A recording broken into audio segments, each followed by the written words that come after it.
Okay friends, hello and welcome. तो आज हम लोग एक सीरीज है क्विक रिवीजन थ्रू क्वेश्चंस, उसका फर्स्ट वीडियो लेक्चर देखने वाले हैं। ठीक है, ये बेसिकली सीरीज क्या है उसके बारे में थोड़ा सा ब्रीफ कर दे रहे हैं। वैसे इंट्रोडक्शन वीडियो में जा करके देख भी सकते हो, आई बटन में लिंक आ रहा होगा। ठीक है, तो ये सीरीज क्या है बेसिकली, इसमें क्या किया जा रहा है, इसमें क्या है कि क्वेश्चंस जो होता है अपने पास, क्वेश्चंस सबसे बेस्ट तरीका होता है रिवाइज करने का। ठीक है, उसी तरीका को यूज किया जा रहा है इस सीरीज में रिवाइज करने के लिए। ठीक है, हाँ, अब इसमें एक बात का ये ध्यान रखा जा रहा है कि कॉन्सेप्ट का भी थोड़ा बहुत डिटेलिंग दे दिया जा रहा है, ताकि जहां कहीं क्वेश्चन में दिक्कत हो रहा है तो कॉन्सेप्ट भी थोड़ा बहुत बता दे रहा है। और ये क्विक रिवीजन है बट थ्रू फुल कॉन्सेप्ट्स। ठीक है, तो पूरा कॉन्सेप्ट के साथ जितना क्वेश्चंस उतना टैकल किया जा रहा है, ताकि उस चैप्टर का पूरा कॉन्सेप्ट क्लियर हो जाए। और ये सीरीज के थ्रू गुजरने के बाद हम लोग जो भी चैप्टर का ये सीरीज देख लेंगे, उसके बाद हम लोगों को जो चैप्टर है उसका 80 to 90% क्वेश्चन ऐसे ही निकल जाएगा, उसमें बहुत ज्यादा दिक्कत नहीं आएगा। ठीक है, हाँ, बशर्ते कि इस सीरीज को अटेम्प्ट कैसे करना है। जैसे कोई क्वेश्चन अपने पास आता है तो ऐसा नहीं करना है कि डायरेक्टली क्वेश्चन देखे सॉल्यूशन देखे, वीडियो टाइप का नहीं देखना है इसको। इसको क्या करना है, मतलब सिनेमा नहीं चल रहा है। ठीक है, इसमें क्या करना है हम लोगों को कि क्वेश्चन को देखें, उसको सोचे, 1-2 मिनट ट्राई दिए, 5 मिनट ट्राई दिए, फिर भी नहीं समझ में आ रहा है तो लग रहा है कि इसका कॉन्सेप्ट शायद ढीला है, तो फिर कॉन्सेप्ट को पढ़े, एक बार किसी बुक से पढ़ें। ठीक है, या फिर मेरी बुक से पढ़ें। ठीक है, किसी भी बुक से पढ़े कॉन्सेप्ट, या फिर क्विक थ्योरी रिवीजन देख लिए। ठीक है, वो भी एक सीरीज है यूट्यूब का ही। ठीक, उस पर देख लिए जा करके कॉन्सेप्ट। ठीक है, फिर आकर के फिर से उसको ट्राई किए। मतलब एक अगर वीडियो देख रहे हो तो उसमें कम से कम, अगर 40 मिनट का 30 मिनट का वीडियो है तो कम से कम 2-2.5 घंटा लगेगा उसमें, अगर अच्छे से किया जाए तो। ठीक है, और उसमें जाकर के एक टॉपिक पूरा कंप्लीट होगा। ठीक है, तो इस सीरीज का मोटिव यही है अपने पास, क्या है कि क्वेश्चन के थ्रू देखना है, बट अपने को ऐसा देख लेना है कि उसके बाद अपने को ऐसा जरूरत ना पड़े कि हाँ अब फिर से थ्योरी पढ़ रहे हैं एग्जाम के टाइम पर, ये वो ऐसा जरूरत ना पड़े। ये उसी पर बेस्ड है, वही पर्पस है इसका। ठीक है, तो आज हम लोग सबसे फर्स्ट चैप्टर, एकदम basic chapter, units and dimensions, but हाँ इसका इंपॉर्टेंस बहुत ज्यादा है, हर एक जगह पूछा ही जाता है ये। ठीक है, तो यूनिट्स एंड डायमेंशंस को हम लोग आज शुरू करेंगे। ठीक है, इसका हम लोग कुछ क्वेश्चंस के थ्रू इसका पूरा का पूरा कॉन्सेप्ट हम लोग देखने का कोशिश करेंगे। ठीक है, जिसमें अपने पास सबसे फर्स्ट क्वेश्चन ये रहा। इसमें क्या बोल रहा है अपने पास कि एक डायमेंशनलेस क्वांटिटी के पास यूनिट नहीं होता है कभी, हमेशा यूनिट होता है। हो सकता है कि यूनिट हो, और डायमेंशनलेस क्वांटिटी एग्जिस्ट ही नहीं करता है। ठीक है, इसको कोशिश करो, पॉज करके हम लोग सोचेंगे पहले कि क्या आंसर आ रहा है। ठीक है, फिर हम लोग देखने का कोशिश करेंगे कि हाँ आंसर सही आया कि गलत आया है, कि क्वेश्चन ही नहीं समझ में आ रहा है, तो फिर कॉन्सेप्ट की तरफ जाएंगे। ठीक है, तो कोशिश करो इसको पॉज करके।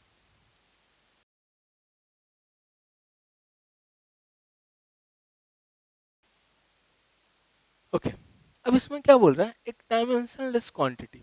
अब dimensionless quantity does not exist. सबसे पहले इसको देखते हैं, क्या डायमेंशनलेस क्वांटिटी एग्जिस्ट करता है या नहीं करता है।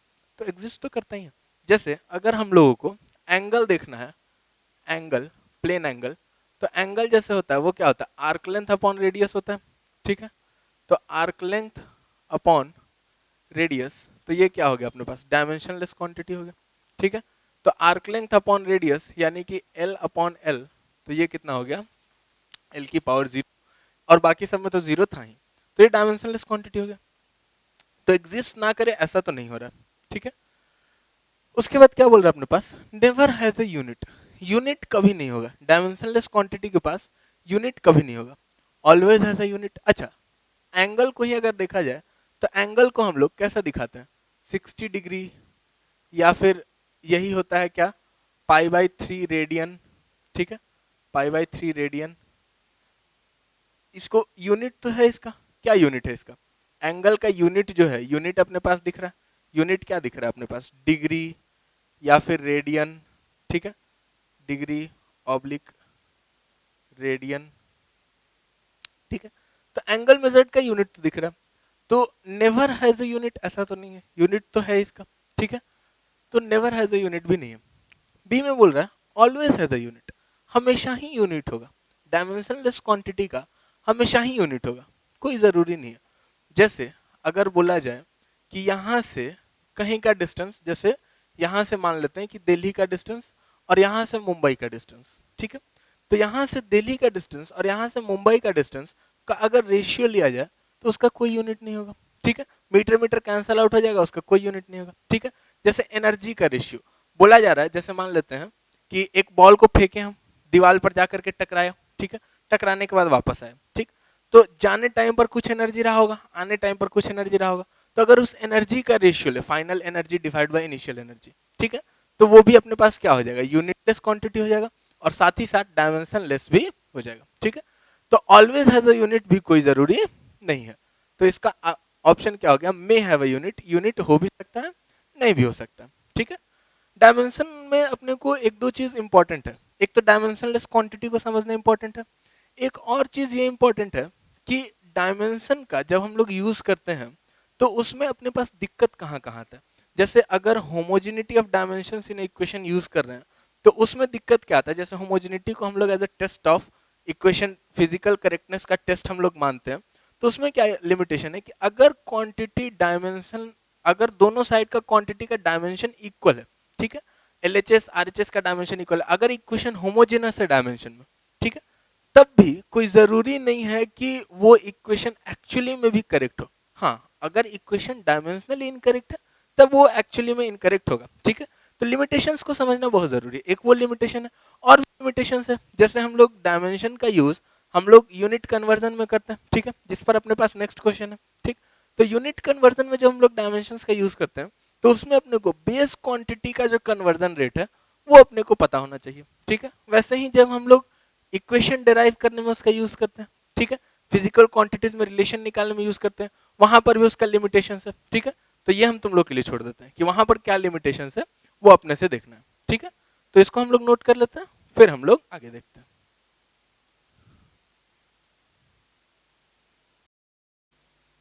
ओके, तो अब इस क्वेश्चन में क्या बोल रहा है अपने पास कि dimensions of alpha and beta निकालना है। इक्वेशन अपने पास ऐसा कुछ है, ठीक है, जहां पर P क्या है, प्रेशर है, T टाइम है और E एक डायमेंशनलेस कांस्टेंट है जिसका वैल्यू क्या है 2.73, ठीक है। तो अपने पास अल्फा और बीटा का डायमेंशन निकालना है। ये बेसिकली अपने पास होमोजेनिटी वाला जो इक्वेशन होता है, होमोजेनिटी वाला जो कॉन्सेप्ट होता है उस पर बेस्ड है कि इक्वेशन में एलएचएस और आरएचएस का डायमेंशन क्या होगा, सेम होगा, या फिर दो क्वांटिटी को ऐड या सब्ट्रैक्ट तभी किया जा सकता है जब दोनों का डायमेंशन क्या हो, सेम हो, ठीक है। तो होमोजेनिटी पर बेस्ड ये क्वेश्चन है, ठीक है। अगर होमोजेनिटी नहीं पता है तो जा करके एक बार देख लेते हैं, फिर इस क्वेश्चन को ट्राई करते हैं और फिर देखते हैं कि क्या आ रहा है।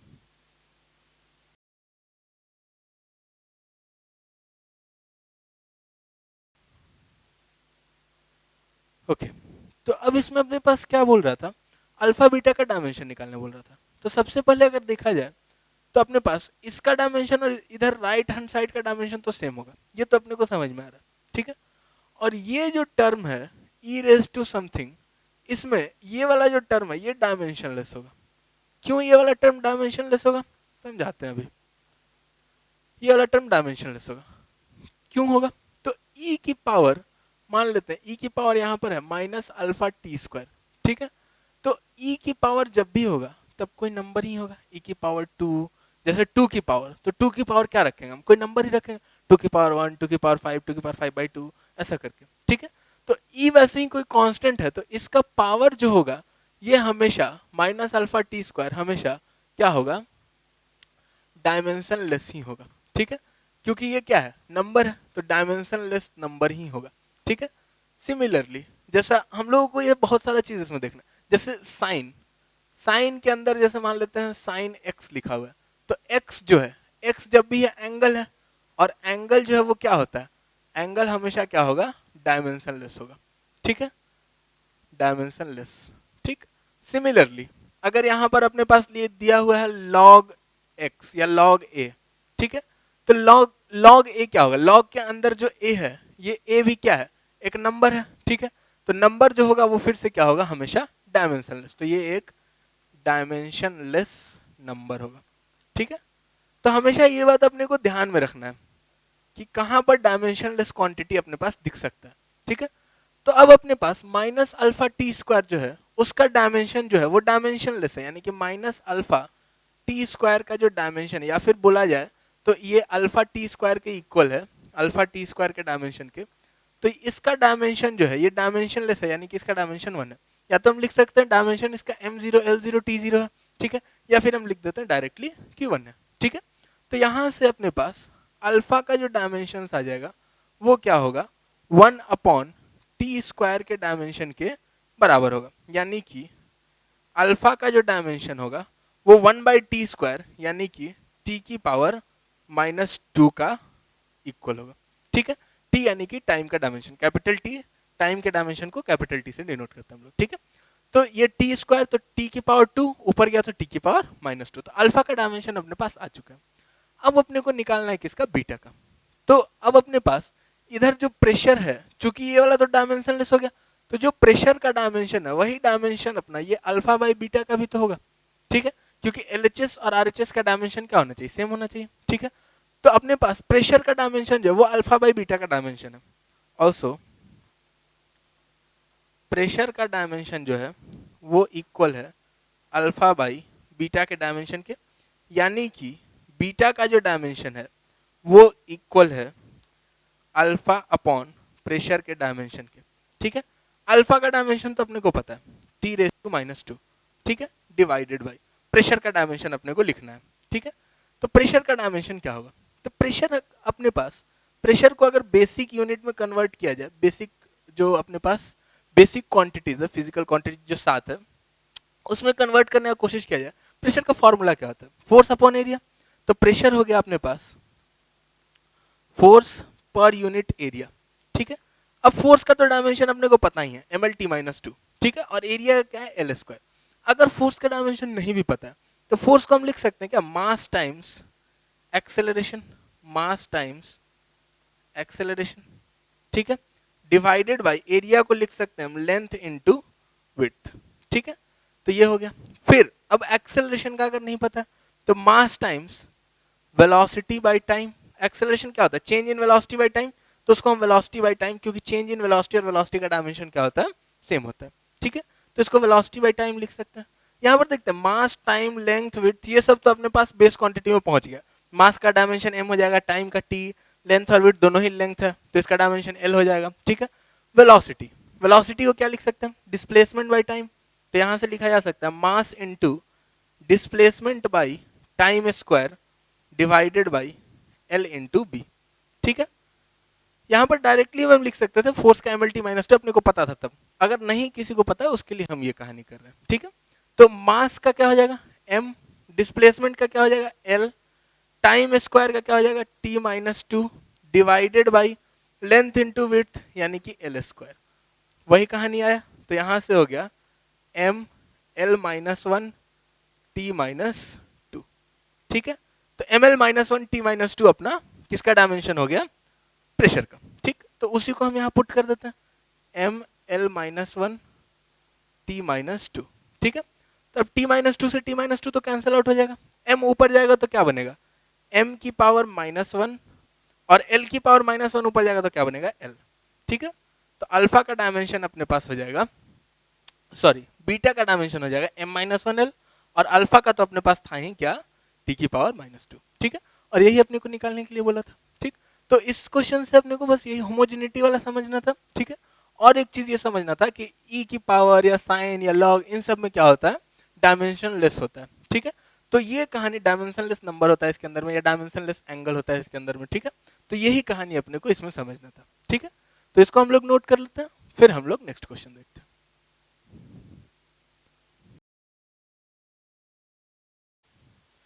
ओके, तो अब इस क्वेश्चन में अपने पास क्या दिया है कि 60 वॉट्स का वैल्यू निकालना है in a system having 100 grams 20 centimetre and 1 minute as fundamental units. What जो है वो एसआई यूनिट ऑफ पावर दिया हुआ है, ठीक है। ये वैसा क्वेश्चन नहीं, कन्वर्जन ऑफ यूनिट्स का ही क्वेश्चन है, बट वैसा क्वेश्चन नहीं है कि एसआई से सीजीएस में कन्वर्ट करिए या एसआई से एफपीएस में कन्वर्ट करिए। जैसे सीजीएस में क्या होता है, एसआई से सीजीएस में तो अपने को क्या पता होना चाहिए, मीटर का सेंटीमीटर करना है, केजी का ग्राम करना है, सेकंड का तो सेकंड रह जाने वाला है क्योंकि सीजीएस में सेंटीमीटर ग्राम सेकंड, ठीक है।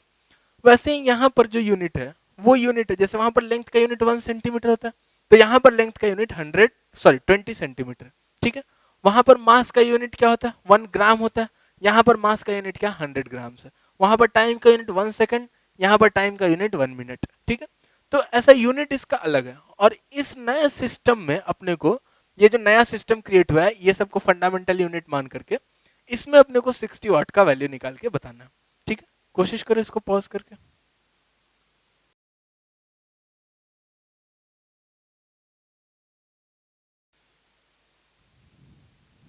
ओके, तो अब नए सिस्टम में मान लेते हैं कि जो यूनिट है वो इसका हार्ट है।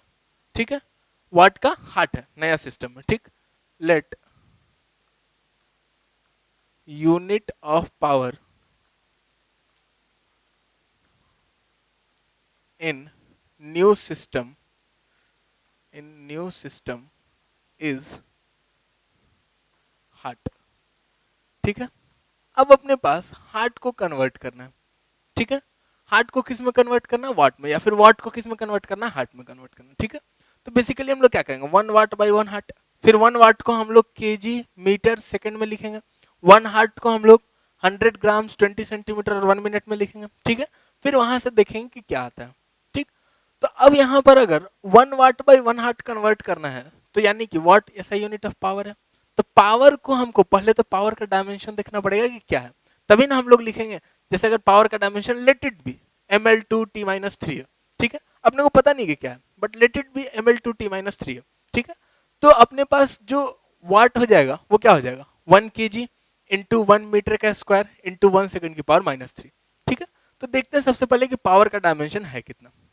तो पावर का अगर डायमेंशन का बात किया जाए तो पावर का डायमेंशन जो हो जाएगा वो हो जाएगा, पावर क्या होता है basically, work done per unit time.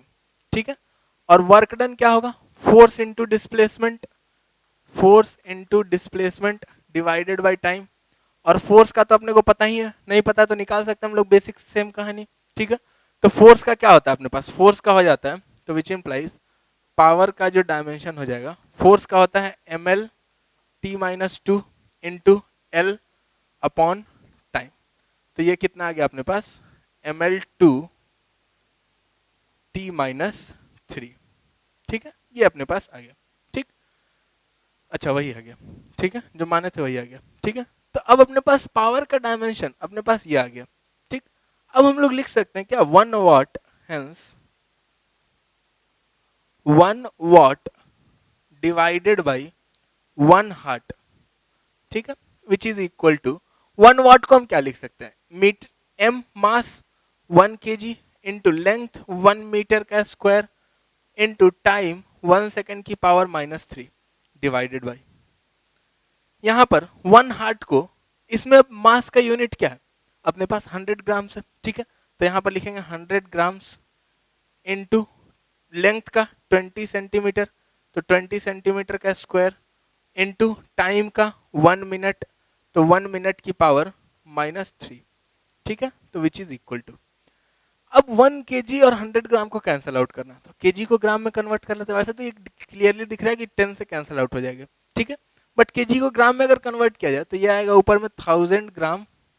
ठीक है, इनटू मीटर को सेंटीमीटर में कन्वर्ट किया जाए तो 100 सेंटीमीटर का स्क्वायर इनटू 1 सेकंड की पावर -3, तो वैसा का वैसा ही रह जाएगा। ठीक है, मिनट को हम नीचे में सेकंड में कन्वर्ट कर लेंगे। ठीक, तो 1 सेकंड की पावर -3 डिवाइडेड बाई, नीचे में क्या आएगा अपने पास, 100 ग्राम इंटू 20 सेंटीमीटर का स्क्वायर, ये तो वैसा ही रह जाएगा, 20 सेंटीमीटर का स्क्वायर इंटू 1 मिनट की पावर -3 को हम लिख सकते हैं 1 मिनट को 60 सेकंड की पावर -3। ठीक है, तो अब अपने पास क्या आएगा, 1000 ग्राम बाई 100 ग्राम, यानी कि यहां से आ जाएगा 1 वाट इक्वल्स टू 1000 बाई 100 कितना होगा, 10 into 100 by 20, 100 square by 20 square, यानी कि 100 बाई 20 का होल स्क्वायर, यानी कि 5 स्क्वायर, तो 100 into 5 square into 1 second by 60 second, तो ये हो गया 1 बाई 60 की पावर -3, यानी कि 60 की पावर 3। ठीक है, तो इंटू 60 की पावर 3 और इंटू 1 हार्ट, तो इतना हार्ट। ठीक है, तो अब अपने को निकालना किसका वैल्यू था, अपने को निकालना था 60 वॉट्स का वैल्यू। तो अगर 60 वॉट्स का वैल्यू निकालना है तो हम यहां से लिख सकते हैं 60 watt equals to 10 into 5 square 60 into 60 watt, तो 1 वाट इतना था, तो ये 60 वाट कितना हो जाएगा 60 इंटू दिस, तो 60 इंटू 10 इंटू 5 स्क्वायर कितना हो जाएगा 250, तो 250 इंटू 60 का क्यूब, ठीक है, इतना हार्ट। अब इसको अपने को कैलकुलेट कर लेना है, ठीक है, तो इसको कैलकुलेट करने के लिए कैलकुलेटर नहीं चाहिए, कोई बहुत बड़ा रॉकेट साइंस नहीं है, इजी कैलकुलेशन है, ठीक है, अगर नहीं हो पा रहा है तो लानत है, ठीक।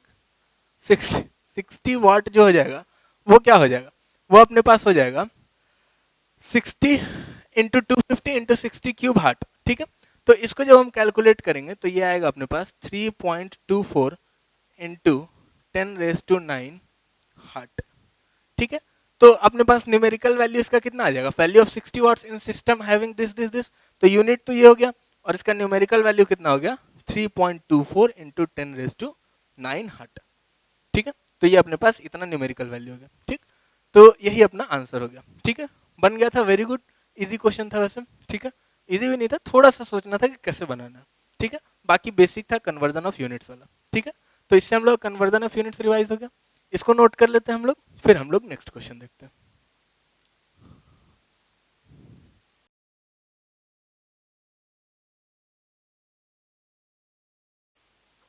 ओके, तो अब इस क्वेश्चन में अपने पास क्या बोल रहा है कि which of the following sets, set या सेट्स मतलब एक या एक से अधिक भी करेक्ट हो सकता है, ठीक है, if chosen as base quantities, अगर बेस क्वांटिटीज के रूप में इसको चूज किया जाए, can not replace the set of, base quantities में अभी क्या था, मास लेंथ और टाइम होता था, तो उस मास लेंथ और टाइम को कौन सा रिप्लेस नहीं कर सकता, ठीक है, तो ये कैसे होगा, क्या होगा, इसका मतलब फंडामेंटल क्या होगा, कैसे इसको सोचेंगे, वो पहले सोचते हैं, ठीक है, पॉज करके।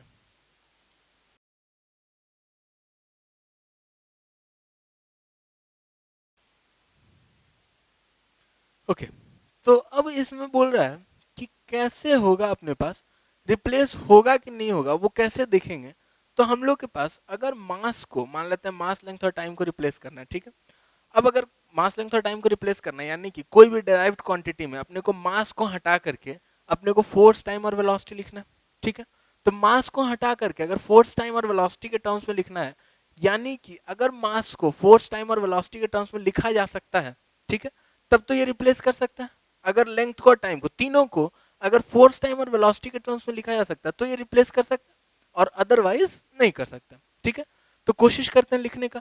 तो अब अगर मान लेते हैं पहला ऑप्शन को ही देखते हैं, अगर मास को, ऑप्शन ए को देखते हैं, अगर मास को हम फोर्स, टाइम और वेलोसिटी, मास का डायमेंशंस को हम फोर्स, टाइम और वेलोसिटी के डायमेंशंस में लिख पाए, मान लेते हैं फोर्स की पावर ए, टाइम की पावर बी और वेलोसिटी की पावर सी लिख लिया, ठीक है, तो अगर ए बी सी का कुछ अपना वैल्यू आ जाता है, तब हम बोलेंगे कि हाँ मास को यहाँ पर रिप्लेस किया जा सकता है, और अगर ए बी सी का कोई वैल्यू नहीं आ पाता है तो हम बोलेंगे कि मास को रिप्लेस नहीं किया जा सकता, ठीक है, तो यहाँ पर देखते हैं mass m which is equals to, यहाँ पर हो जाएगा फोर्स की पावर ए, टाइम की पावर बी और वेलोसिटी की पावर सी, ठीक है, तो यहाँ से हो जाएगा अपने पास फोर्स यानी कि mlt-2 की पावर ए, टाइम की पावर बी और इनटू वेलोसिटी lt-1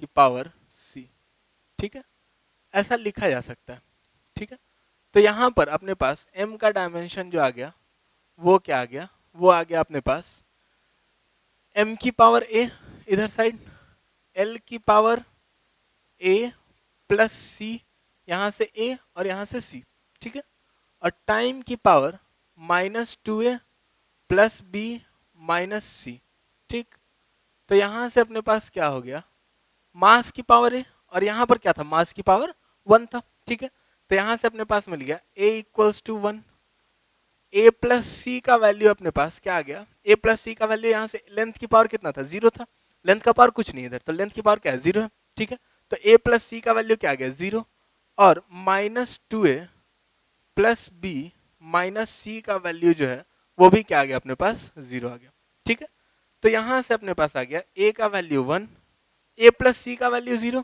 यानी कि यहाँ से a का वैल्यू अगर 1 पुट कर देंगे तो c का वैल्यू क्या आ जाएगा, -1, ठीक है, और यहाँ पर भी a का वैल्यू अगर 1 पुट कर देंगे, c का वैल्यू अगर -1 पुट कर देंगे, ठीक है, तो अपने पास क्या आ जाएगा -2 और +1, तो यहाँ से आ जाएगा -1, तो यानी कि b इक्वल्स टू क्या आ जाएगा 1, ठीक है। तो हेंस मास को अगर लिखना होगा तो हम मास के डायमेंशन को चेंज कर सकते हैं f की पावर a यानी कि f, t की पावर b यानी कि t, और v की पावर c यानी कि v की पावर -1 से हम लोग रिप्लेस कर सकते हैं, ठीक है। ऐसे ही यही फॉर्मूला ऐसा ही हम लोग यूज करते थे कुछ मेथड, किसमें, जब हम लोग इक्वेशन में रिलेशन डिराइव करने की कोशिश करते थे, फिजिकल क्वांटिटीज में कोई इक्वेशन कोई रिलेशन डिराइव करने की कोशिश करते थे, तब हम लोग यही सेम मेथड यूज करते थे, ठीक है। तो मास को तो लिखा जा सकता है, सिमिलरली लेंथ को देख लेते हैं, और टाइम तो इसमें था ही, तो टाइम को तो लिख ही सकते हैं, ठीक है। f की पावर 0, v की पावर 0 और t की पावर 1 से टाइम आ गया, ठीक है।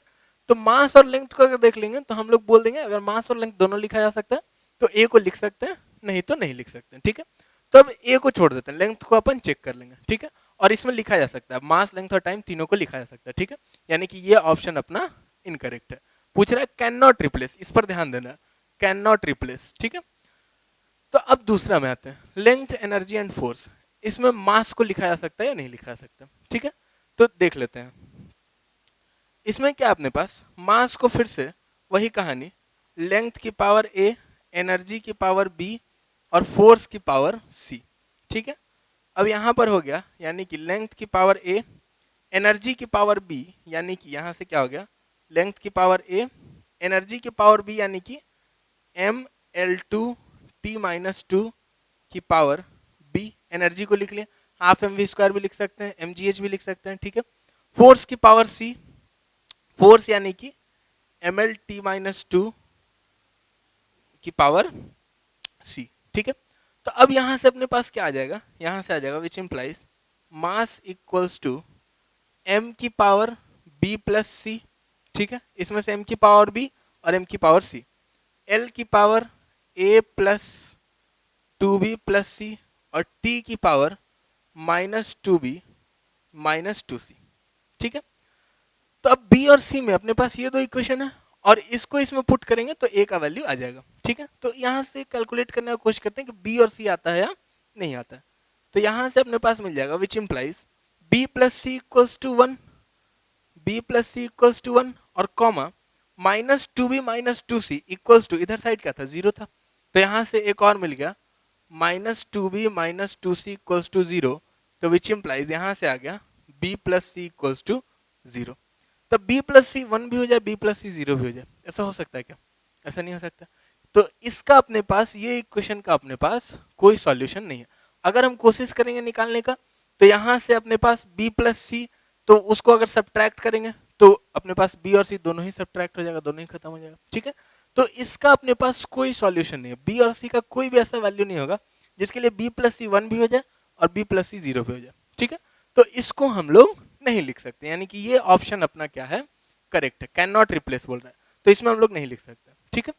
वैसे अगर देखा जाए यहाँ पर तो दो इक्वेशन यहाँ चेक करना पड़ेगा, दो इक्वेशन यहाँ चेक करना पड़ेगा, यहाँ पर तो 3 इक्वेशन चेक करना पड़ेगा क्योंकि बेस में कोई नहीं है, और यहाँ पर भी 2 इक्वेशन चेक करना पड़ेगा, ठीक है।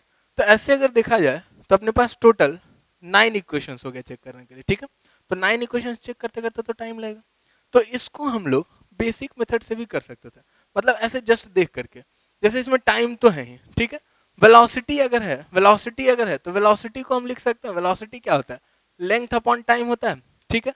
तो यानी कि अगर लेंथ का डायमेंशन लिखना होगा वहां से, तो लेंथ का डायमेंशन क्या हो जाएगा अपने पास, लेंथ का डायमेंशन हो जाएगा वेलोसिटी इनटू टाइम, ठीक है, ये सिंपली। और फिर लेंथ का डायमेंशन आ गया, टाइम तो था ही, तो फोर्स क्या होता था, फोर्स का डायमेंशन होता था mlt-2, ठीक है। तो फोर्स का डायमेंशन होता था अपने पास mlt-2। अब लेंथ अपने पास है vt, ठीक है, लेंथ को vt से रिप्लेस कर देंगे और t-2 तो है यहाँ पर, तो यहाँ से हो जाएगा vt-1, ठीक है। तो मास को हम यहाँ से लिख देंगे, मास जो हो जाएगा वो हो जाएगा f, और t-1 को इधर लाएंगे तो t, और v को इधर लाएंगे तो v-1, ठीक है। तो ft-v-1, तो यहाँ से भी देखा जा सकता है कि ये इजिली लिखा जा सकता है, ठीक है। बट इसमें वही अगर सेम काम करने की कोशिश करेंगे तो जैसे ही एनर्जी में से हम मास को हटाने की कोशिश करेंगे तो वो मास फोर्स में से भी हट जाएगा, ठीक है। तो मास को हम लोग एनर्जी और फोर्स और लेंथ के टर्म्स में नहीं लिख पाएंगे, ठीक है। इसको कोशिश करके देखना। और ये दोनों को भी हम लोग लिख सकते हैं, तो ये दोनों ऑप्शन भी अपना इनकरेक्ट है। तो अपने पास सही ऑप्शन एक ही है, कौन सा, बी वाला, ठीक है। भले ही ये मल्टीपल करेक्ट था, बट फिर भी यहाँ पर सही ऑप्शन एक ही है।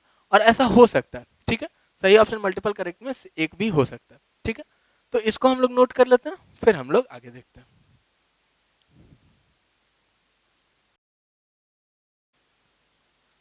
ओके, तो यूनिट्स एंड डायमेंशंस में अपने पास जितना क्वेश्चंस हम लोग कर लिए उतना सफिशिएंट है, ठीक है। इससे ज़्यादा अपने को क्वेश्चंस इसमें ज़रूरत नहीं है, ठीक है। हाँ, अगर मन करे तो कहीं और से क्वेश्चंस कर सकते हो, ठीक है। मेरे बुक से भी क्वेश्चंस कर सकते हो, मेरा बुक है, ठीक है। उसके बारे में अगर जानना है तो अगर थ्योरी में दिक्कत हो रहा है तो भी बुक को रेफर कर सकते हो। थ्योरी में प्रॉब्लम हो रहा है तो यूट्यूब पर ही कोर्स है, ठीक है, क्विक थ्योरी रिवीजन करके, उस पर भी रेफर कर सकते हो, ठीक है। उसका भी लिंक मिल जाएगा डिस्क्रिप्शन में, आई बटन में, ठीक है। तो उसको भी हम लोग फॉलो कर सकते हैं, ठीक है। या फिर हम लोग अपना अगर फुल सिलेबस चाहिए कि पूरा अपने को कोर्स मिल जाए वहाँ पर, तो उसके लिए वेबसाइट विजिट कर लेना physicsbuddy.in। वहाँ पर बुक के बारे में कि बुक कहाँ मिलेगा, ठीक है, ये वीडियोस कहाँ कहाँ पर है, कैसा कैसा वीडियोस है, अपने पास ऐप के बारे में सब कुछ जानकारी वहाँ पर मिल जाएगा, ठीक है। ओके, तो आज का वीडियो अगर अच्छा लगा तो लाइक कर देने का, ठीक है। और अगर लगता है कि किसी दोस्त को, किसी सीनियर को, किसी जूनियर को, ठीक है, हेल्प हो जाएगा तो उसके साथ शेयर भी कर देना, ठीक है। तो उसको अगर शेयर करोगे, ज्ञान बांटने से बढ़ता है, ठीक है। तो उसको शेयर भी कर देने का, ठीक है। और नोटिफिकेशन आता रहे चैनल का, वीडियोस का, जो वीडियोस आगे अपलोड होगा, तो उसके लिए सब्सक्राइब कर देने का, ठीक है। चलो आज के लिए इतना ही, बाय बाय।